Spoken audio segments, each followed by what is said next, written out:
Assalamualaikum warahmatullahi wabarakatuh. Perkenalkan, saya Rastu Humairah dengan NIM 2403200004.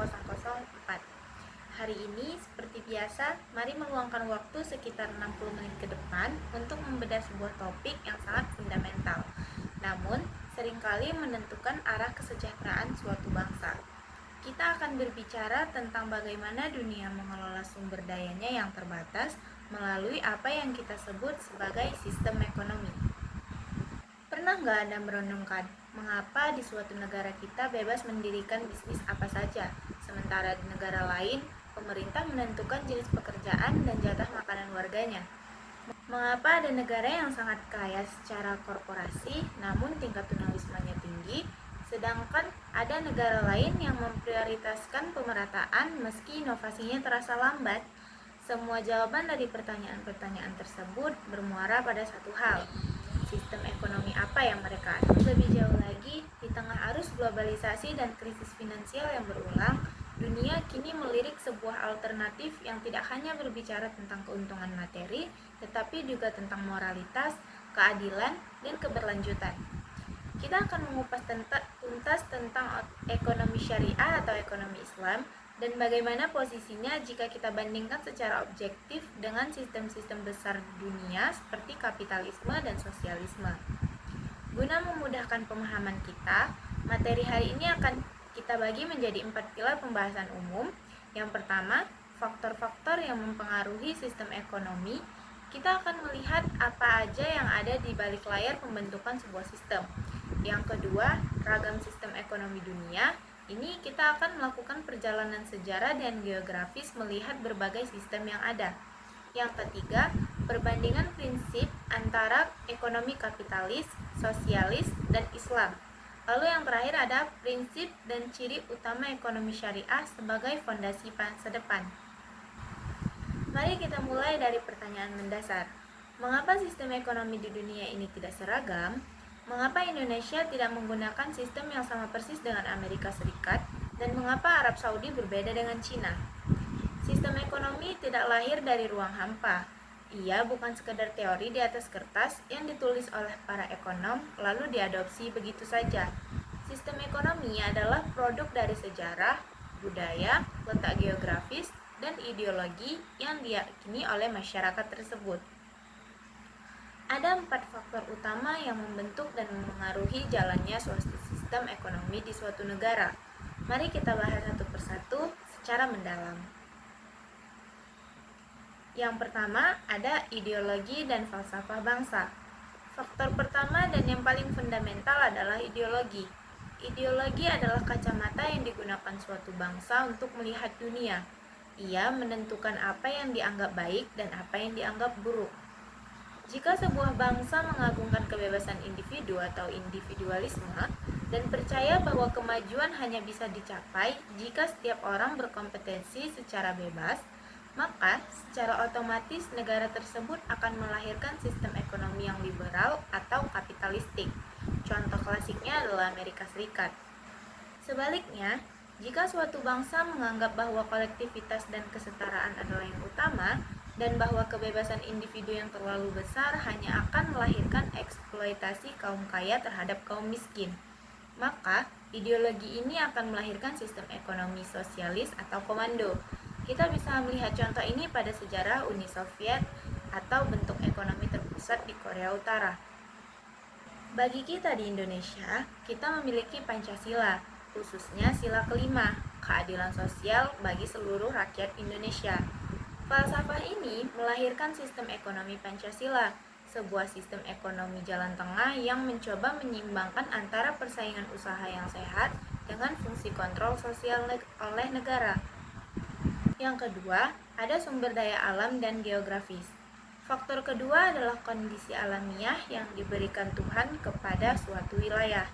Letak geografis, iklim, topografi, dan ketersediaan alam sangat mendikte bagaimana masyarakatnya bertahan hidup dan berinteraksi secara ekonomi.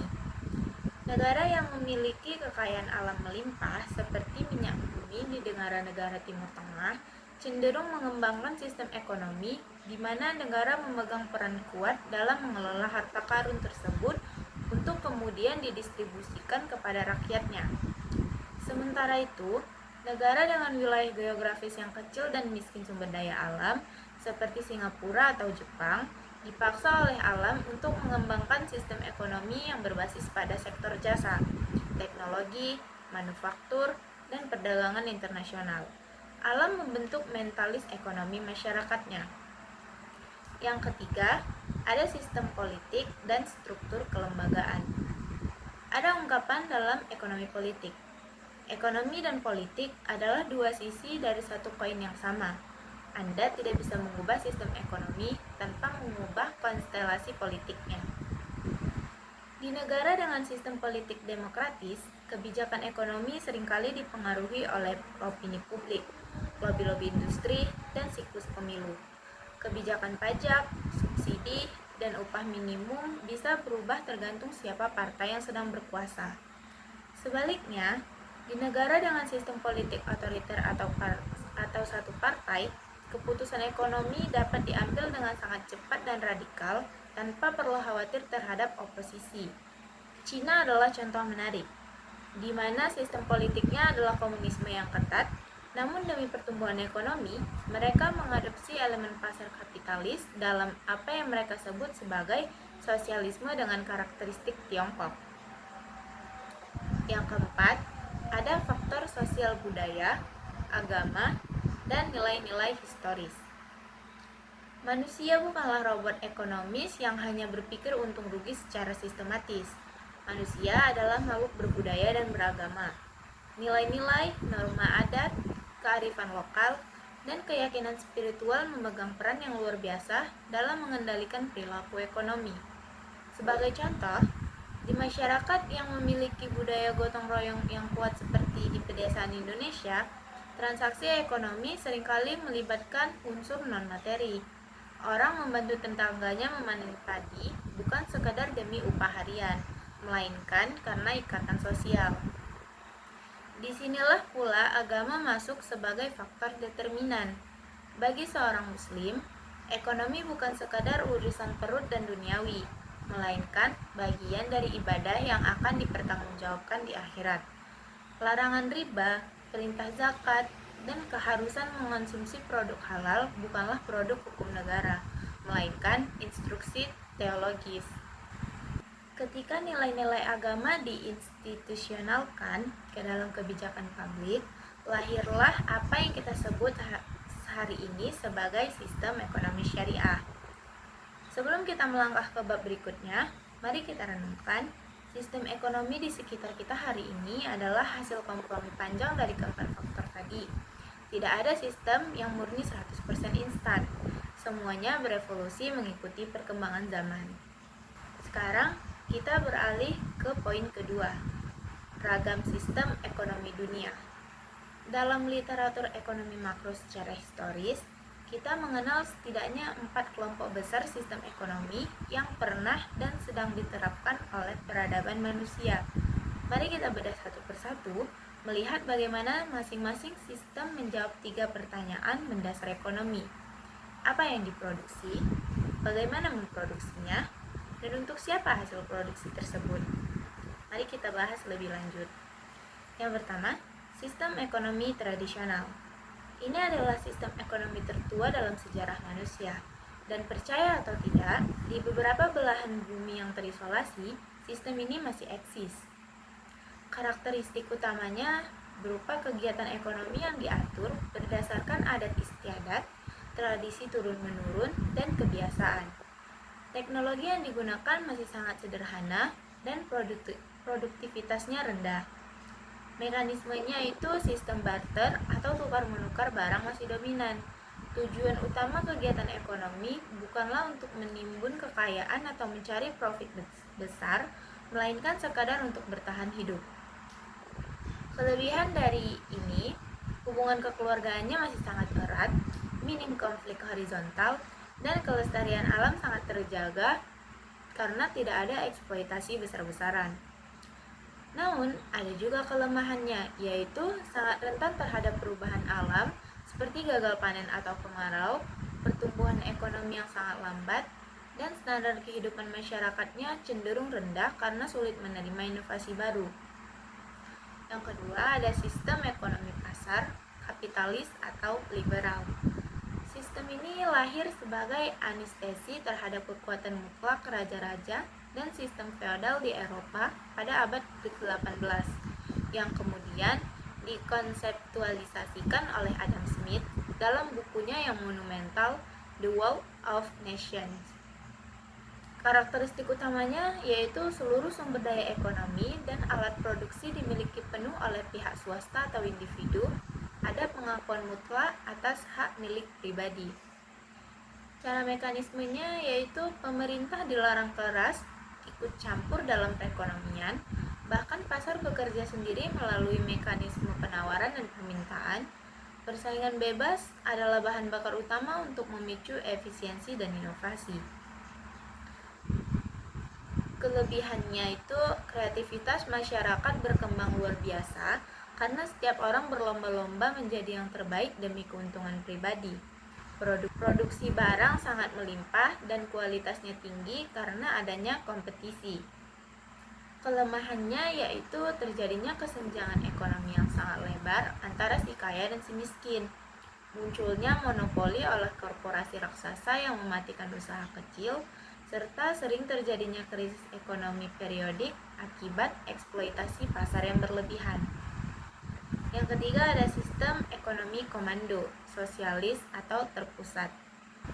Sebagai reaksi keras atas penderitaan kaum buruh akibat sistem kapitalis awal yang kejam pada abad ke-19, Karl Marx mencetuskan gagasan yang melahirkan sistem ekonomi komando atau terpusat.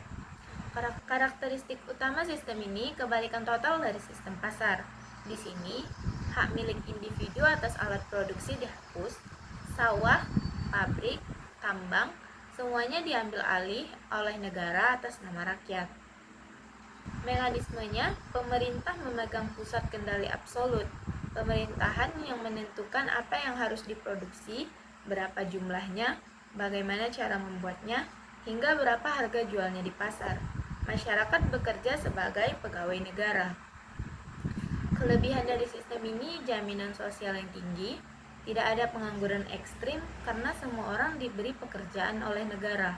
Kesenjangan pendapatan dapat diminimalkan dan inflasi relatif mudah dikendalikan karena harga patok oleh pemerintah.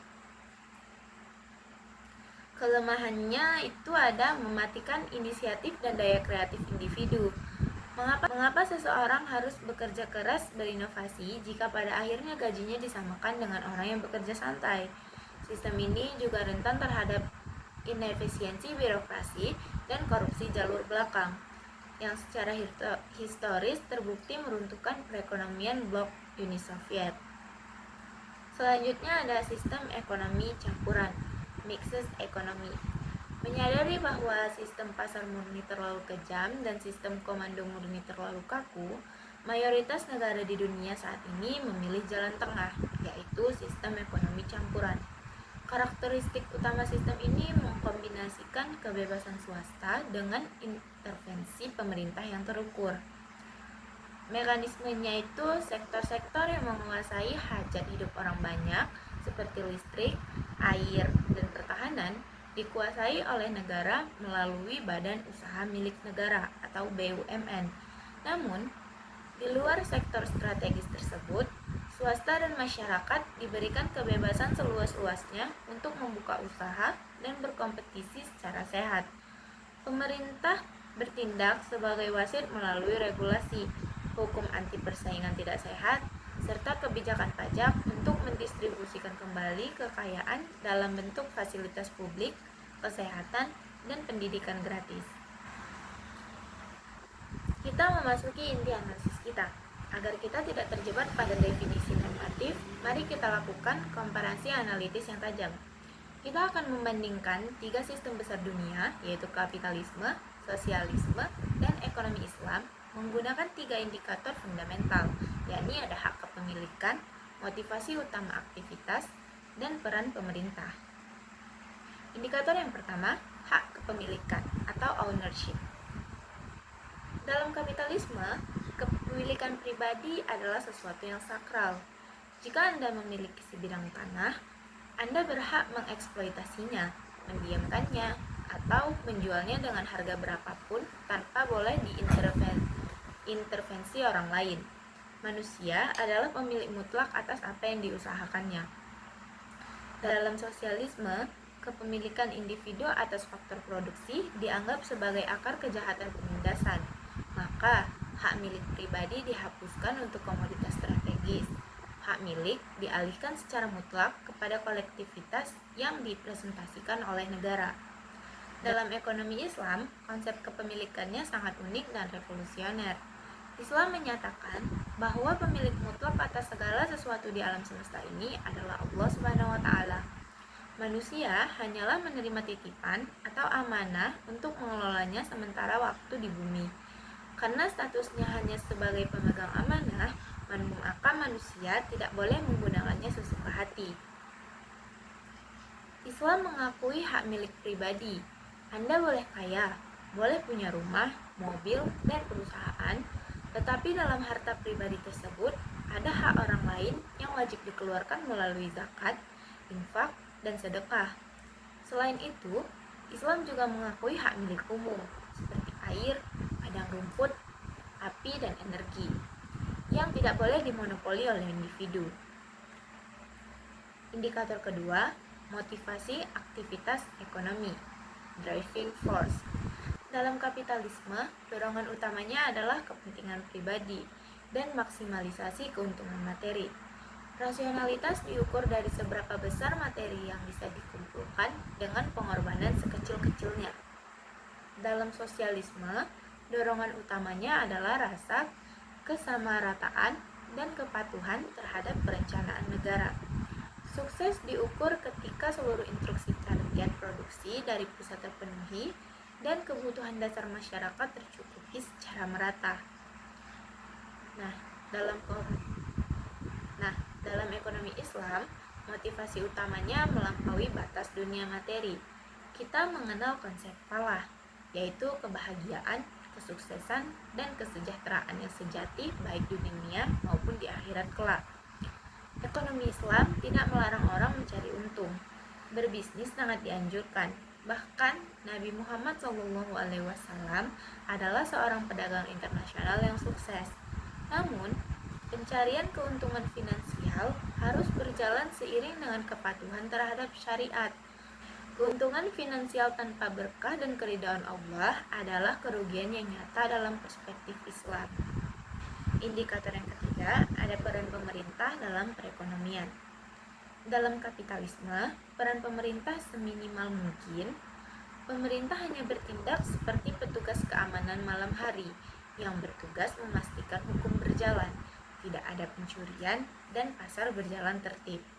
Pemerintah tidak boleh mengatur harga atau ikut berbisnis. Dalam sosialisme, pemerintah adalah segalanya. Pemerintah berperan sebagai perencana, pemilik modal, produsen, sekaligus distributor tunggal. Tidak ada ruang bagi inisiatif pasar bebas. Dan dalam ekonomi Islam, peran pemerintah berada di posisi yang sangat adil dan proporsional. Pemerintah bukan pemilik tunggal, tetapi juga bukan penonton pasif. Pemerintah dalam Islam bertindak sebagai pengawas pasar yang adil. Pemerintah bertugas memastikan tidak ada praktik haram di pasar seperti penimbunan barang, penipuan harga, dan transaksi palsu atau praktik riba. Jika pasar berjalan secara normal alami, namun harga naik karena kelangkaan pasokan yang murni, pemerintah tidak boleh mengintervensi harga secara sewenang-wenang. Namun, jika kenaikan harga terjadi karena ulah kartel atau mafia, pemerintah wajib turun tangan demi melindungi rakyat kecil. Rekan-rekan sekalian, dari perbandingan tiga pilar ini, kita bisa melihat dengan jernih bahwa ekonomi Islam bukanlah gabungan setengah kapitalis dan setengah sosialis. Ekonomi Islam adalah sebuah paradigma independen yang bersumber langsung dari wahyu ilahi, yang menyeimbangkan antara hak individu dengan masalah sosial secara berkeadilan. Sekarang, kita sampai pada pembahasan terakhir kita, yaitu prinsip dan ciri utama ekonomi syariah. Jika kita ingin mendalami atau menerapkan ekonomi syariah, baik dalam skala personal, korporasi, maupun negara, apa saja pilar pokok yang harus melandasinya? Secara metodologis, bangunan ekonomi syariah didasarkan pada 4 prinsip filosofis dan memiliki 5 ciri operasional utama yang membedakannya secara tegas dari sistem ekonomi lainnya. 4 prinsip filosofis ekonomi syariah. Yang pertama itu tauhid, keesaan Allah. Ini adalah fondasi dari segala fondasi.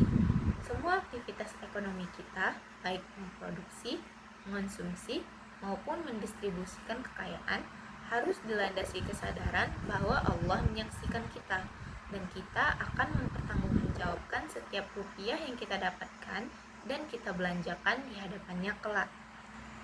Tauhid membebaskan manusia dari penyembahan terhadap materi atau harta dan mengarahkannya pada penyembahan kepada Sang Pencipta. Prinsip yang kedua yaitu keadilan. Ekonomi Islam menempatkan keadilan sebagai parameter utama. Adil berarti tidak menzolimi dan tidak dizolimi.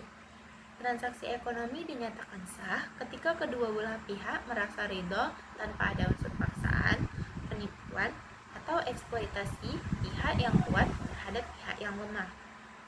Prinsip yang ketiga ada khilafah, tanggung jawab kekhalifahan. Manusia di bumi ini ditunjuk sebagai khalifah, wakil Allah untuk memakmurkan bumi. Oleh karena itu, prinsip ekonomi Islam sangat melarang perusakan lingkungan, pemborosan sumber daya, dan perilaku serakah yang merugikan generasi mendatang. Pembangunan harus berkelanjutan dan berwawasan lingkungan. Prinsip yang keempat yaitu takaful atau jaminan sosial. Islam mengakui bahwa manusia dilahirkan dengan kemampuan dan nasib yang berbeda-beda. Ada yang kuat dan ada yang lemah. Prinsip takaful atau persaudaraan universal memastikan bahwa kelompok masyarakat yang kaya dan berkecukupan memegang tangan kelompok masyarakat yang miskin dan rentan agar mereka tidak jatuh terpuruk. Tidak boleh ada situasi di mana segelintir orang kenyang sementara tetangganya kelaparan. Nah, itu tadi keempat prinsip filosofis dalam ekonomi syariah. Selanjutnya ada 5 ciri utama operasional ekonomi syariah. Setelah memahami prinsip filosofisnya, mari kita lihat bagaimana ciri-ciri operasionalnya dalam dunia nyata. Ciri yang pertama yaitu larangan riba atau bunga bank yang bersifat eksploitatif. Ciri utama yang paling populer dari ekonomi syariah adalah pelarangan riba dalam segala bentuknya. Riba secara bahasa berarti tambahan. Dalam konteks ekonomi, riba terjadi ketika ada penambahan aset secara sepihak dalam transaksi utang piutang tanpa adanya risiko atau usaha yang nyata yang menyeimbangkannya. Sebagai gantinya, ekonomi syariah menawarkan sistem bagi hasil melalui akad seperti mudharabah dan musyarakah. Di sini, pemilik modal dan pengelola usaha berbagi untung dan bersama-sama menanggung risiko. Ini menciptakan kemitraan yang adil dan produktif. Ciri yang kedua, ada pelarangan gharar dan maisyir, ketidakpastian dan perjudian. Gharar adalah ketidakpastian yang ekstrim atau penipuan dalam transaksi, di mana objek akad tidak jelas kuantitasnya, kualitasnya, atau waktu penyerahannya. Maisyir adalah perjudian atau spekulasi murni, di mana salah satu pihak mendapatkan keuntungan finansial murni dari penderitaan atau kekalahan pihak lain tanpa ada penciptaan nilai tambah ekonomi nyata. Ciri yang ketiga yaitu implementasi ziswaf. Ziswaf itu adalah zakat, infak, sedekah, dan wakaf. Ekonomi syariah memiliki instrumen fiskal keagamaan yang unik untuk mengentaskan kemiskinan dan mendistribusikan kekayaan agar tidak menumpuk di suatu lingkar elit saja. Zakat bersifat wajib bagi yang memenuhi syarat, sementara wakaf memiliki potensi luar biasa besar untuk membangun infrastruktur publik, rumah sakit, dan universitas yang bisa diakses gratis oleh masyarakat tanpa membebani APBN negara secara berlebihan.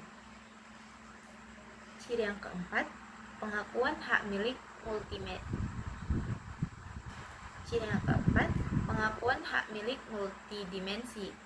Seperti yang telah kita singgung, ekonomi syariah mengakui hak milik pribadi secara proporsional, namun sekaligus melindungi hak milik umum. Sektor-sektor vital yang menyangkut hajat hidup masyarakat luas harus dikelola oleh negara atau secara kolektif untuk kemaslahatan bersama, bukan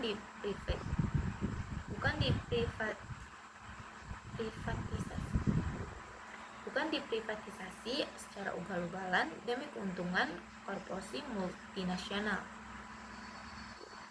Ciri yang kelima atau yang terakhir, hanya bergerak di sektor halal. Dalam ekonomi syariah, tidak semua barang yang menghasilkan uang boleh diperjualbelikan. Ada batasan moralitas dan syariat yang tegas. Sektor-sektor yang merusak moral, kesehatan dan tatanan sosial seperti industri minuman keras, prostitusi, pornografi, peternakan babi, dan persenjataan ilegal diharamkan secara mutlak. Keuntungan ekonomi tidak boleh diraih dengan cara mengorbankan masa depan peradaban manusia. Nah, teman-teman semua, 60 menit telah berlalu dan kita telah menempuh perjalanan intelektual yang luar biasa. Kita telah membedah bagaimana faktor internal dan eksternal membentuk wajah sistem ekonomi suatu bangsa. Kita telah berkeliling melihat sistem tradisional, pasar, komando, hingga sistem campuran. Kita juga telah menyejajarkan kapitalisme, sosialisme, dan ekonomi Islam secara jernih. Hingga akhirnya kita meneliti keindahan arsitektur ekonomi syariah. Kesimpulan besar yang bisa kita ambil, sistem ekonomi bukan sekadar alat matematis untuk menghitung angka PDB atau inflasi. Sistem ekonomi adalah cerminan dari nilai kemanusiaan kita. Ketika kapitalisme menjanjikan kebebasan, namun seringkali mengorbankan kesetaraan, dan ketika sosialisme menyajikan kesetaraan, namun seringkali merenggut kebebasan individu, ekonomi syariah hadir membawa harmoni. Ia menawarkan kebebasan usaha yang bertanggung jawab, sekaligus memberikan jaring pengaman sosial yang kokoh melalui zakat dan wakaf. Ia tidak mematikan hasrat manusia untuk menjadi kaya, tetapi ia membimbing kekayaan tersebut agar menjadi berkah bagi alam semesta. Masa depan ekonomi dunia tidak lagi hanya bertumpu pada seberapa besar profit yang bisa diraup, melainkan pada seberapa besar adil kekayaan itu didistribusikan dan seberapa keberlanjutan sistem tersebut menopang kehidupan. Dan disinilah ekonomi syariah menawarkan jawaban yang konkret dan melampaui zaman.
demokrasi, namun tingkat tunawismanya tinggi, sedangkan ada negara lain yang memprioritaskan pemerataan meski inovasinya terasa lambat. Semua jawaban dari pertanyaan-pertanyaan tersebut bermuara pada satu hal. Sistem ekonomi apa yang mereka anut? Lebih jauh lagi, di tengah arus globalisasi dan krisis finansial yang berulang, dunia kini melirik sebuah alternatif yang tidak hanya berbicara tentang keuntungan materi, tetapi juga tentang moralitas, keadilan, dan keberlanjutan. Kita akan mengupas tuntas tentang ekonomi syariah atau ekonomi Islam dan bagaimana posisinya jika kita bandingkan secara objektif dengan sistem-sistem besar dunia seperti kapitalisme dan sosialisme. Guna memudahkan pemahaman kita, materi hari ini akan kita bagi menjadi 4 pilar pembahasan umum. Yang pertama, faktor-faktor yang mempengaruhi sistem ekonomi. Kita akan melihat apa aja yang ada di balik layar pembentukan sebuah sistem. Yang kedua, ragam sistem ekonomi dunia. Ini kita akan melakukan perjalanan sejarah dan geografis melihat berbagai sistem yang ada. Yang ketiga, perbandingan prinsip antara ekonomi kapitalis, sosialis, dan Islam. Lalu yang terakhir ada prinsip dan ciri utama ekonomi syariah sebagai fondasi masa depan. Mari kita mulai dari pertanyaan mendasar. Mengapa sistem ekonomi di dunia ini tidak seragam? Mengapa Indonesia tidak menggunakan sistem yang sama persis dengan Amerika Serikat? Dan mengapa Arab Saudi berbeda dengan Cina? Sistem ekonomi tidak lahir dari ruang hampa. Ia bukan sekedar teori di atas kertas yang ditulis oleh para ekonom lalu diadopsi begitu saja. Sistem ekonomi adalah produk dari sejarah, budaya, letak geografis, dan ideologi yang diyakini oleh masyarakat tersebut. Ada 4 faktor utama yang membentuk dan memengaruhi jalannya suatu sistem ekonomi di suatu negara. Mari kita bahas satu persatu secara mendalam. Yang pertama, ada ideologi dan falsafah bangsa. Faktor pertama dan yang paling fundamental adalah ideologi. Ideologi adalah kacamata yang digunakan suatu bangsa untuk melihat dunia. Ia menentukan apa yang dianggap baik dan apa yang dianggap buruk.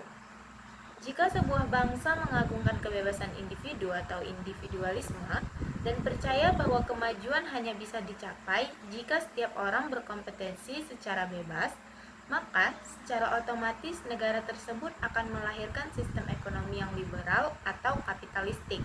Contoh klasiknya adalah Amerika Serikat.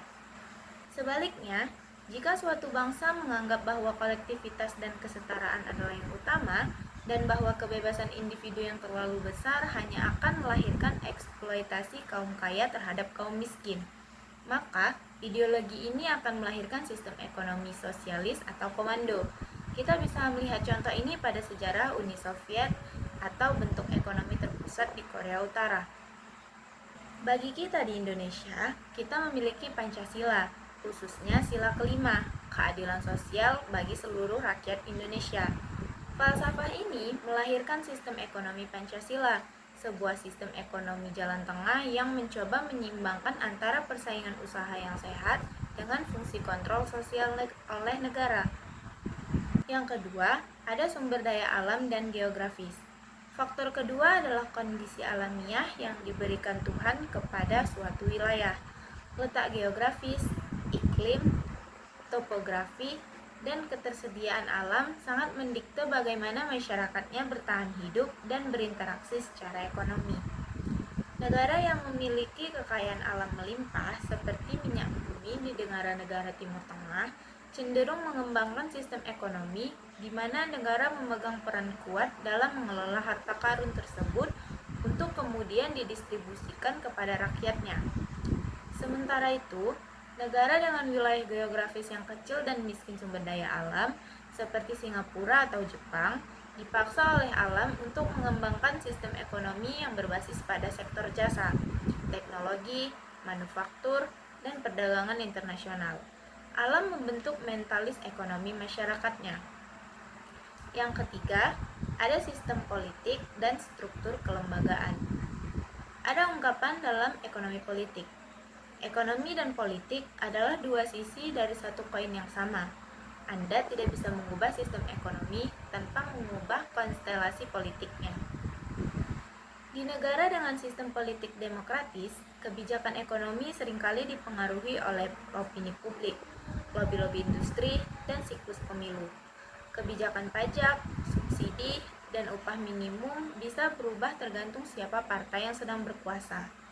Sebaliknya, di negara dengan sistem politik otoriter atau satu partai, keputusan ekonomi dapat diambil dengan sangat cepat dan radikal tanpa perlu khawatir terhadap oposisi.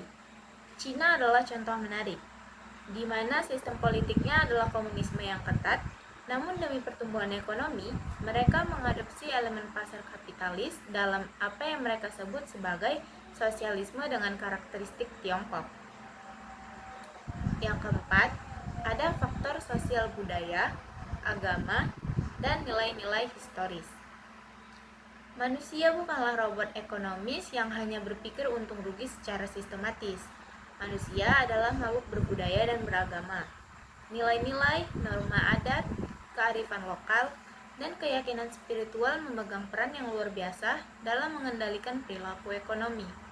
Sebagai contoh, di masyarakat yang memiliki budaya gotong royong yang kuat seperti di pedesaan Indonesia, transaksi ekonomi seringkali melibatkan unsur non-materi.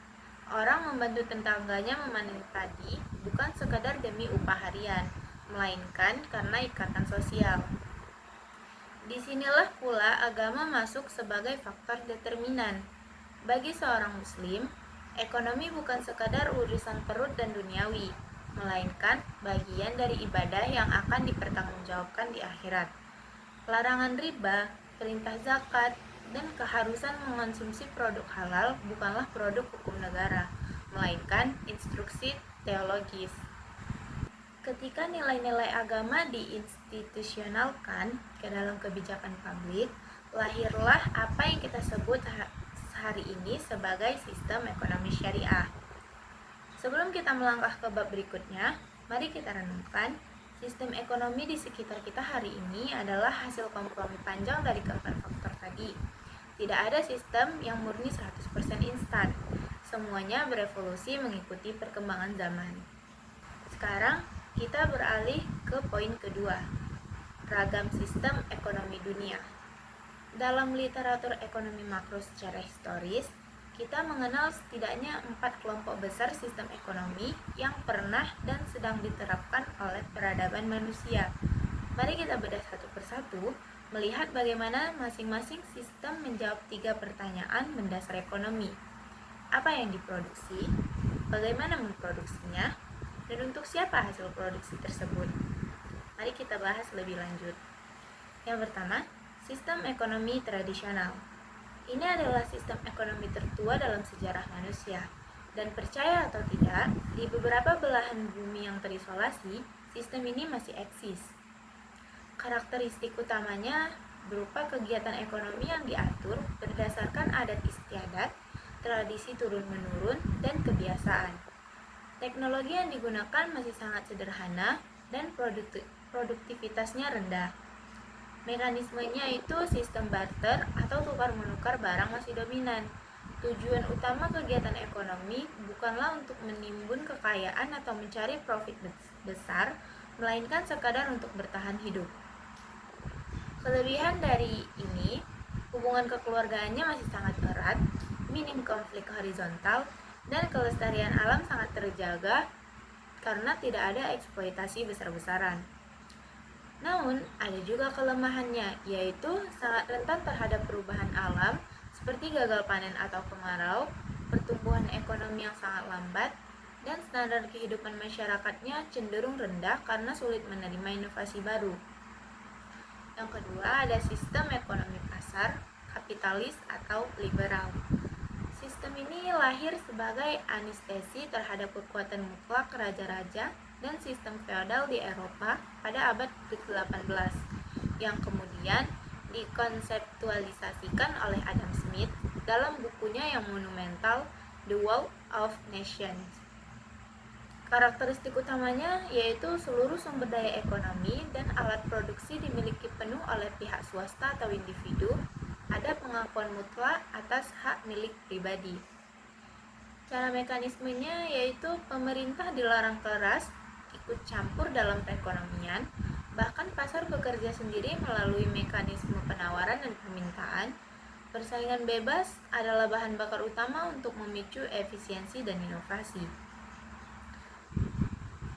Kelebihannya itu kreativitas masyarakat berkembang luar biasa karena setiap orang berlomba-lomba menjadi yang terbaik demi keuntungan pribadi. Produksi barang sangat melimpah dan kualitasnya tinggi karena adanya kompetisi. Kelemahannya yaitu terjadinya kesenjangan ekonomi yang sangat lebar antara si kaya dan si miskin. Munculnya monopoli oleh korporasi raksasa yang mematikan usaha kecil, serta sering terjadinya krisis ekonomi periodik akibat eksploitasi pasar yang berlebihan. Yang ketiga ada sistem ekonomi komando, sosialis atau terpusat. Sebagai reaksi keras atas penderitaan kaum buruh akibat sistem kapitalis awal yang kejam pada abad ke-19, Karl Marx mencetuskan gagasan yang melahirkan sistem ekonomi komando atau terpusat. Karakteristik utama sistem ini kebalikan total dari sistem pasar.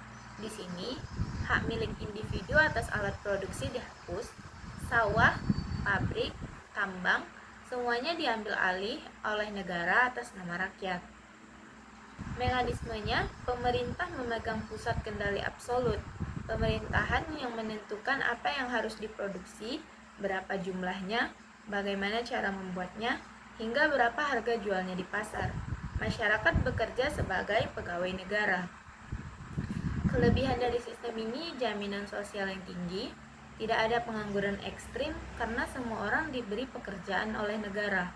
Kesenjangan pendapatan dapat diminimalkan dan inflasi relatif mudah dikendalikan karena harga patok oleh pemerintah. Kelemahannya itu ada mematikan inisiatif dan daya kreatif individu. Mengapa seseorang harus bekerja keras berinovasi jika pada akhirnya gajinya disamakan dengan orang yang bekerja santai? Sistem ini juga rentan terhadap inefisiensi birokrasi dan korupsi jalur belakang yang secara historis terbukti meruntuhkan perekonomian blok Uni Soviet. Selanjutnya ada sistem ekonomi campuran, mixed economy. Menyadari bahwa sistem pasar murni terlalu kejam dan sistem komando murni terlalu kaku, mayoritas negara di dunia saat ini memilih jalan tengah, yaitu sistem ekonomi campuran. Karakteristik utama sistem ini mengkombinasikan kebebasan swasta dengan intervensi pemerintah yang terukur. Mekanismenya itu sektor-sektor yang menguasai hajat hidup orang banyak seperti listrik, air, dan pertahanan dikuasai oleh negara melalui badan usaha milik negara atau BUMN. Namun, di luar sektor strategis tersebut, swasta dan masyarakat diberikan kebebasan seluas-luasnya untuk membuka usaha dan berkompetisi secara sehat. Pemerintah bertindak sebagai wasit melalui regulasi, hukum anti persaingan tidak sehat, serta kebijakan pajak untuk mendistribusikan kembali kekayaan dalam bentuk fasilitas publik, kesehatan, dan pendidikan gratis. Kita memasuki inti analisis kita. Agar kita tidak terjebak pada definisi normatif, mari kita lakukan komparasi analitis yang tajam. Kita akan membandingkan 3 sistem besar dunia, yaitu kapitalisme, sosialisme, dan ekonomi Islam, menggunakan 3 indikator fundamental, yakni ada hak kepemilikan, motivasi utama aktivitas, dan peran pemerintah. Indikator yang pertama, hak kepemilikan atau ownership. Dalam kapitalisme, kepemilikan pribadi adalah sesuatu yang sakral. Jika Anda memiliki sebidang tanah, Anda berhak mengeksploitasinya, mendiamkannya, atau menjualnya dengan harga berapapun tanpa boleh diintervensi orang lain. Manusia adalah pemilik mutlak atas apa yang diusahakannya. Dalam sosialisme, kepemilikan individu atas faktor produksi dianggap sebagai akar kejahatan penindasan. Maka, hak milik pribadi dihapuskan untuk komoditas strategis. Hak milik dialihkan secara mutlak kepada kolektivitas yang dipresentasikan oleh negara. Dalam ekonomi Islam, konsep kepemilikannya sangat unik dan revolusioner. Islam menyatakan bahwa pemilik mutlak atas segala sesuatu di alam semesta ini adalah Allah Subhanahu wa taala. Manusia hanyalah menerima titipan atau amanah untuk mengelolanya sementara waktu di bumi. Karena statusnya hanya sebagai pemegang amanah, maka manusia tidak boleh menggunakannya sesuka hati. Islam mengakui hak milik pribadi. Anda boleh kaya, boleh punya rumah, mobil, dan perusahaan, tetapi dalam harta pribadi tersebut ada hak orang lain yang wajib dikeluarkan melalui zakat, infak, dan sedekah. Selain itu, Islam juga mengakui hak milik umum seperti air, padang rumput, api, dan energi yang tidak boleh dimonopoli oleh individu. Indikator kedua, motivasi aktivitas ekonomi, driving force. Dalam kapitalisme, dorongan utamanya adalah kepentingan pribadi dan maksimalisasi keuntungan materi. Rasionalitas diukur dari seberapa besar materi yang bisa dikumpulkan dengan pengorbanan sekecil-kecilnya. Dalam sosialisme, dorongan utamanya adalah rasa kesamarataan dan kepatuhan terhadap perencanaan negara. Sukses diukur ketika seluruh instruksi target produksi dari pusat terpenuhi dan kebutuhan dasar masyarakat tercukupi secara merata. Dalam ekonomi Islam, motivasi utamanya melampaui batas dunia materi. Kita mengenal konsep falah, yaitu kebahagiaan, kesuksesan, dan kesejahteraan yang sejati baik di dunia maupun di akhirat kelak. Ekonomi Islam tidak melarang orang mencari untung. Berbisnis sangat dianjurkan. Bahkan Nabi Muhammad SAW adalah seorang pedagang internasional yang sukses. Namun, pencarian keuntungan finansial harus berjalan seiring dengan kepatuhan terhadap syariat. Keuntungan finansial tanpa berkah dan keridhaan Allah adalah kerugian yang nyata dalam perspektif Islam. Indikator yang ketiga, ada peran pemerintah dalam perekonomian. Dalam kapitalisme, peran pemerintah seminimal mungkin. Pemerintah hanya bertindak seperti petugas keamanan malam hari yang bertugas memastikan hukum berjalan, tidak ada pencurian, dan pasar berjalan tertib. Pemerintah tidak boleh mengatur harga atau ikut berbisnis. Dalam sosialisme, pemerintah adalah segalanya. Pemerintah berperan sebagai perencana, pemilik modal, produsen, sekaligus distributor tunggal. Tidak ada ruang bagi inisiatif pasar bebas. Dan dalam ekonomi Islam, peran pemerintah berada di posisi yang sangat adil dan proporsional. Pemerintah bukan pemilik tunggal, tetapi juga bukan penonton pasif. Pemerintah dalam Islam bertindak sebagai pengawas pasar yang adil. Pemerintah bertugas memastikan tidak ada praktik haram di pasar seperti penimbunan barang, penipuan harga, dan transaksi palsu atau praktik riba.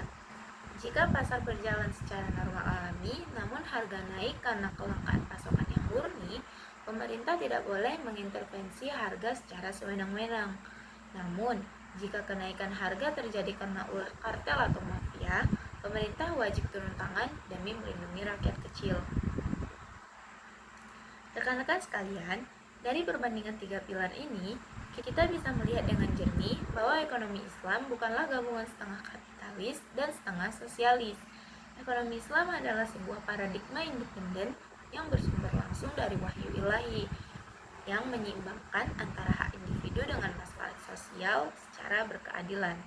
Sekarang, kita sampai pada pembahasan terakhir kita, yaitu prinsip dan ciri utama ekonomi syariah.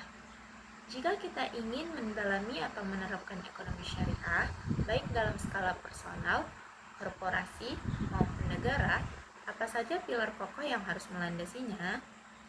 Secara metodologis, bangunan ekonomi syariah didasarkan pada 4 prinsip filosofis dan memiliki 5 ciri operasional utama yang membedakannya secara tegas dari sistem ekonomi lainnya. 4 prinsip filosofis ekonomi syariah. Yang pertama itu tauhid, keesaan Allah. Ini adalah fondasi dari segala fondasi. Semua aktivitas ekonomi kita, baik memproduksi, mengonsumsi, maupun mendistribusikan kekayaan, harus dilandasi kesadaran bahwa Allah menyaksikan kita dan kita akan mempertanggungjawabkan setiap rupiah yang kita dapatkan dan kita belanjakan di hadapannya kelak. Tauhid membebaskan manusia dari penyembahan terhadap materi atau harta dan mengarahkannya pada penyembahan kepada Sang Pencipta. Prinsip yang kedua yaitu keadilan. Ekonomi Islam menempatkan keadilan sebagai parameter utama. Adil berarti tidak menzolimi dan tidak dizolimi. Transaksi ekonomi dinyatakan sah ketika kedua belah pihak merasa ridho tanpa ada unsur paksaan, penipuan, atau eksploitasi pihak yang kuat terhadap pihak yang lemah. Prinsip yang ketiga ada khilafah, tanggung jawab kekhalifahan. Manusia di bumi ini ditunjuk sebagai khalifah, wakil Allah untuk memakmurkan bumi. Oleh karena itu, prinsip ekonomi Islam sangat melarang perusakan lingkungan, pemborosan sumber daya, dan perilaku serakah yang merugikan generasi mendatang. Pembangunan harus berkelanjutan dan berwawasan lingkungan. Prinsip yang keempat yaitu takaful atau jaminan sosial. Islam mengakui bahwa manusia dilahirkan dengan kemampuan dan nasib yang berbeda-beda. Ada yang kuat dan ada yang lemah. Prinsip takaful atau persaudaraan universal memastikan bahwa kelompok masyarakat yang kaya dan berkecukupan memegang tangan kelompok masyarakat yang miskin dan rentan agar mereka tidak jatuh terpuruk. Tidak boleh ada situasi di mana segelintir orang kenyang sementara tetangganya kelaparan. Nah, itu tadi keempat prinsip filosofis dalam ekonomi syariah. Selanjutnya ada 5 ciri utama operasional ekonomi syariah. Setelah memahami prinsip filosofisnya, mari kita lihat bagaimana ciri-ciri operasionalnya dalam dunia nyata. Ciri yang pertama yaitu larangan riba atau bunga bank yang bersifat eksploitatif. Ciri utama yang paling populer dari ekonomi syariah adalah pelarangan riba dalam segala bentuknya. Riba secara bahasa berarti tambahan. Dalam konteks ekonomi, riba terjadi ketika ada penambahan aset secara sepihak dalam transaksi utang piutang tanpa adanya risiko atau usaha yang nyata yang menyeimbangkannya. Sebagai gantinya, ekonomi syariah menawarkan sistem bagi hasil melalui akad seperti mudharabah dan musyarakah. Di sini, pemilik modal dan pengelola usaha berbagi untung dan bersama-sama menanggung risiko. Ini menciptakan kemitraan yang adil dan produktif. Ciri yang kedua, ada pelarangan gharar dan maisir, ketidakpastian dan perjudian. Gharar adalah ketidakpastian yang ekstrim atau penipuan dalam transaksi, di mana objek akad tidak jelas kuantitasnya, kualitasnya, atau waktu penyerahannya. Maisir adalah perjudian atau spekulasi murni, di mana salah satu pihak mendapatkan keuntungan finansial murni dari penderitaan atau kekalahan pihak lain tanpa ada penciptaan nilai tambah ekonomi nyata. Ciri yang ketiga yaitu implementasi ziswaf. Ziswaf itu adalah zakat, infak, sedekah, dan wakaf. Ekonomi syariah memiliki instrumen fiskal keagamaan yang unik untuk mengentaskan kemiskinan dan mendistribusikan kekayaan agar tidak menumpuk di suatu lingkar elit saja. Zakat bersifat wajib bagi yang memenuhi syarat, sementara wakaf memiliki potensi luar biasa besar untuk membangun infrastruktur publik, rumah sakit, dan universitas yang bisa diakses gratis oleh masyarakat tanpa membebani APBN negara secara berlebihan. Ciri yang keempat, pengakuan hak milik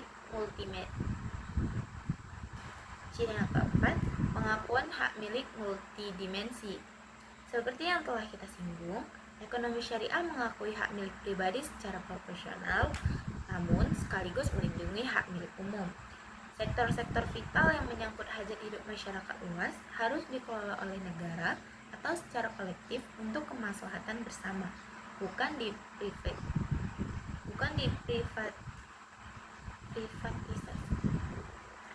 diprivatisasi secara ugal-ugalan demi keuntungan korporasi multinasional. Ciri yang kelima atau yang terakhir, hanya bergerak di sektor halal. Dalam ekonomi syariah, tidak semua barang yang menghasilkan uang boleh diperjualbelikan. Ada batasan moralitas dan syariat yang tegas. Sektor-sektor yang merusak moral, kesehatan, dan tatanan sosial seperti industri minuman keras, prostitusi, pornografi, peternakan babi, dan persenjataan ilegal diharamkan secara mutlak. Keuntungan ekonomi tidak boleh diraih dengan cara mengorbankan masa depan peradaban manusia. Nah, teman-teman semua, 60 menit telah berlalu dan kita telah menempuh perjalanan intelektual yang luar biasa. Kita telah membedah bagaimana faktor internal dan eksternal membentuk wajah sistem ekonomi suatu bangsa. Kita telah berkeliling melihat sistem tradisional, pasar, komando, hingga sistem campuran. Kita juga telah menyejajarkan kapitalisme, sosialisme, dan ekonomi Islam secara jernih. Hingga akhirnya kita meneliti keindahan arsitektur ekonomi syariah. Kesimpulan besar yang bisa kita ambil, sistem ekonomi bukan sekadar alat matematis untuk menghitung angka PDB atau inflasi. Sistem ekonomi adalah cerminan dari nilai kemanusiaan kita. Ketika kapitalisme menjanjikan kebebasan, namun seringkali mengorbankan kesetaraan, dan ketika sosialisme menyajikan kesetaraan, namun seringkali merenggut kebebasan individu, ekonomi syariah hadir membawa harmoni. Ia menawarkan kebebasan usaha yang bertanggung jawab, sekaligus memberikan jaring pengaman sosial yang kokoh melalui zakat dan wakaf. Ia tidak mematikan hasrat manusia untuk menjadi kaya, tetapi ia membimbing kekayaan tersebut agar menjadi berkah bagi alam semesta. Masa depan ekonomi dunia tidak lagi hanya bertumpu pada seberapa besar profit yang bisa diraup, melainkan pada seberapa besar adil kekayaan itu didistribusikan dan seberapa keberlanjutan sistem tersebut menopang kehidupan. Dan disinilah ekonomi syariah menawarkan jawaban yang konkret dan melampaui zaman. Mungkin cukup sekian saja pembahasan materi kita pada hari ini. Saya ucapkan terima kasih atas antusiasme teman-teman sekalian. Saya akhiri dengan wassalamualaikum warahmatullahi wabarakatuh.